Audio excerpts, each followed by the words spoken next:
په خپل سترګې وینئ دغه د یعنې شهیدان یې داسې نه ده چې وینه یې نه کمره دغه د تاسو لایف کمره خلاصه کړې ده هر څه تاسو وینئ په خپلو سترګو کورونه وینئ ټول تخریب شوي دي ړنګ شوي دي هېڅ د سرپناه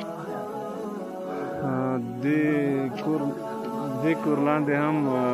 تقریبا 18 کسان لاندې شوي وو چې دغه نه راویستلي شوي دي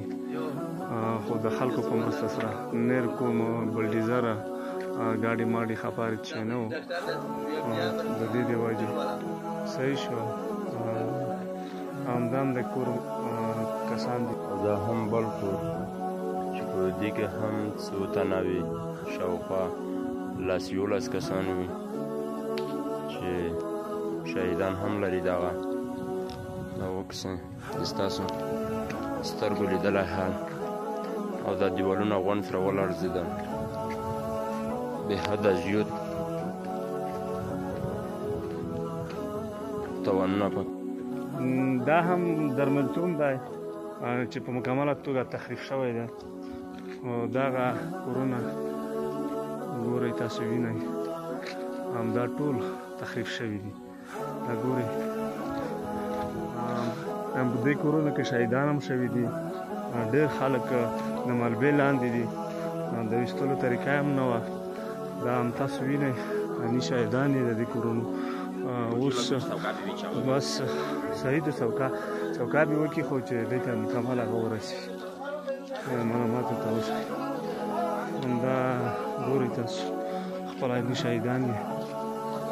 السلام علیکم د فوکس فاونډیشن ته زموږ د خبرداری دی د پکتیکا ولایت د ګیانه ولسوالۍ چې کوم کورونه دوکانونه درملتونونه کلینیکونه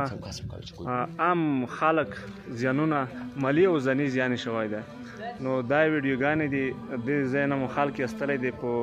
ټینټو کې هلته پرته دي نو زندې د لاندې د ملبې لاندې دي نو دا تاسو وینئ خپله په خپل سترګو ولیدل فوکس فاونډیشن ادارې نه موږ دا غوښتنه کوو چې دوی زموږ سره کومک وکړي مرسته وکړي ځکه کورونه بیخي تخریب شوي دي کورونه بیخي د منځه تللي دي کورونه تاسو په خپله سترګو وینئ دغه کور اوسېدونکی مالک چې دی خپله قدرې دی موږ ګاونډي دی چې کور یې بیخي د منځه تللی دی په دا کې ډېر غټ مالي ځاني تلفات لري غواوې هر څه تاسو په خپله سترګې وینئ چې وزې غواوې هر څه دغه دي دلته لاندې شوي او دا هم یو بل کور دی چې په دې کې 9 کسان شهیدان شوي دي او تر غرمې تر ماسپښینه پورې بان پکې پاتې وو او د څه شي سهولت نه و چې مونږ دوی پورې ایستلي وای او د شاوخوا نه نور دیوالونه چې هغه مریستان دیوالونه کږه وو او دا هم په مونږ باندې راتله او ډېر په خوارۍ په تکلیف سره مې روایستان او ځنې ډېر تر ناوخته پورې بند پاتې وو اندازې د ستاسو د سترګو په دې کورونو کې دا تاسو وینئ په دې کې 8 نفره په یو کور کې شهیدان لرو دا هم تاسو د سترګو حال دی دې ته ګورئ دې کې 9 کسان پاتې وو د ملبې لاندې ځنې اوس هم پکې پاتې دي تاسو وینئ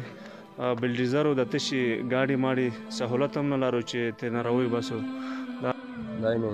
دغه باندې د تاسو شهیدان وای چې دغه یو کلی دی